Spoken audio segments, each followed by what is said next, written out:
We are boiling bones. Where do I put my finger to make that work? Why are computers so hard?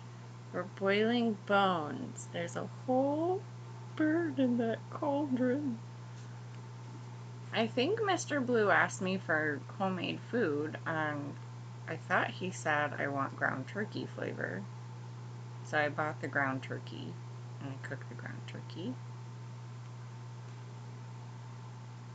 So, we're boiling a small bird whole. Don't worry, I cooed to it, and I ate all of its sorrow. We have to stop doing that to creatures. If we're gonna eat their blood, like, they don't ask for much. Anyway, I don't know why I can't keep away from stories, but Tony Vigorito is one of my absolute favorite authors in the whole wide world.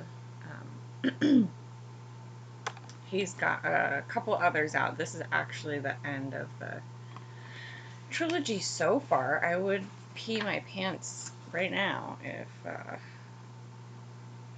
there was another one after this. Maybe I'm the one that has to write it. Like, hey Tony, can you just say you wrote this? Thanks. Okay, so the ones that he's written, the first one of his is called Just a Couple of Days, and I was going through a weird phase. I think it was the very first time I had lived by myself. I think I was in between 23 and 24. That was a weird summer. And I just started devouring books. I go through these phases where I'll just devour books and then not read for 15 years. But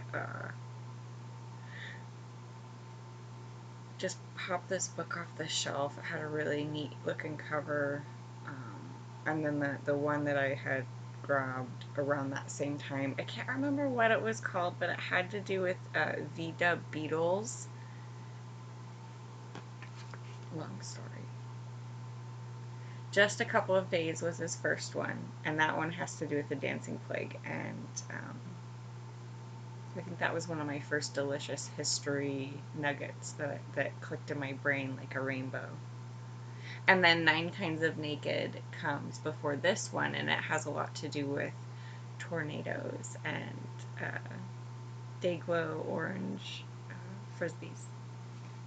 This is called Love and Other Pranks, and it's about pirates and fairy princesses and Gardens of Eden.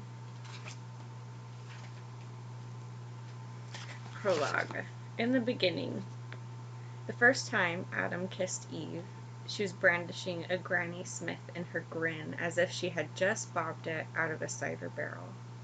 Obviously, Adam could not proffer a proper kiss so long as Eve wielded that apple between her incisors. So clever Adam settled for lodging his teeth into the opened end of her apple. Then he growled. They began flirting famously, and Adam had just announced his incipient kiss. Eve's immediate response had been to wedge the fruit between her grinning teeth, presumably as an impregnable barrier. Not exactly a come hither, but Adam chose to receive it as a dare, and really, there didn't seem to be another option in any event. Certainly, Adam could have accepted it as a cruel rejection and crept away, but that would have been unbearably craven. He also could have slapped the apple out of her sassy lips, though, of course, that would have been frightfully belligerent. Or he could kiss her anyway, inasmuch as the circumstances would permit, and let neither fruit nor folly come between them. Adam chose wisely. He knew this as soon as Eve overcame his apple-begotten audacity and growled right back at him. Actually, she snarled and tugged at the apple like a carving. Oh God, I love this book again. Actually, she snarled and tugged at the apple like a starving wolf, but Adam held on and gnashed back, as if this frothing apple was indeed the last desperate scrap of carrion.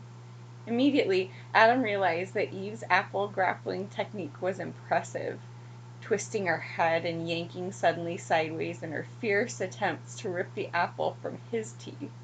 It was everything Adam could do to keep up, adjusting his pressure and pull against her ferocity and finding little opportunity to assert his own assault, until an impulse suggested he cease the struggle and yield to that which he had been resisting.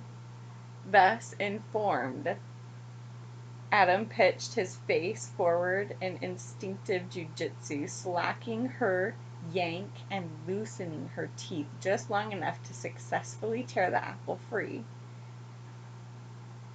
At which point he crunched through his end triumphant and taunted the twice-bitten apple in his grasp.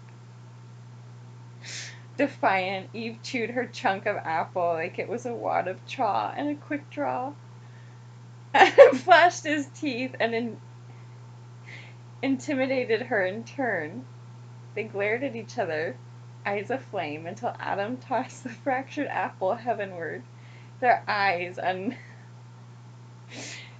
unwavering captured the pulse of one another's lips, swollen in mutual anticipation. And as the airborne apple touched the apogee of its ascent, they at last dared mingle the nectar sweetening their tongues.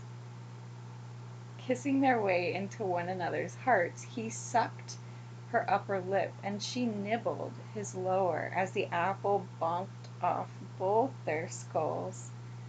Through this kiss, what?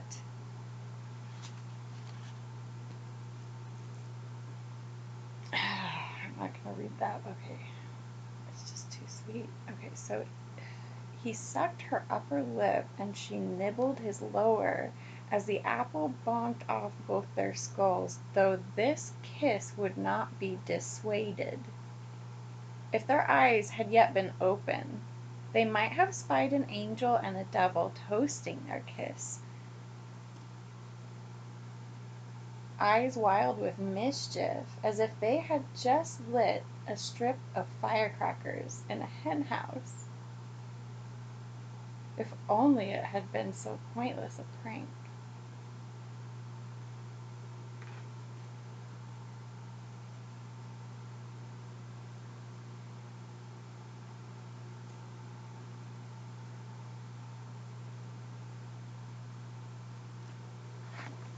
You're a funny one, Daddy.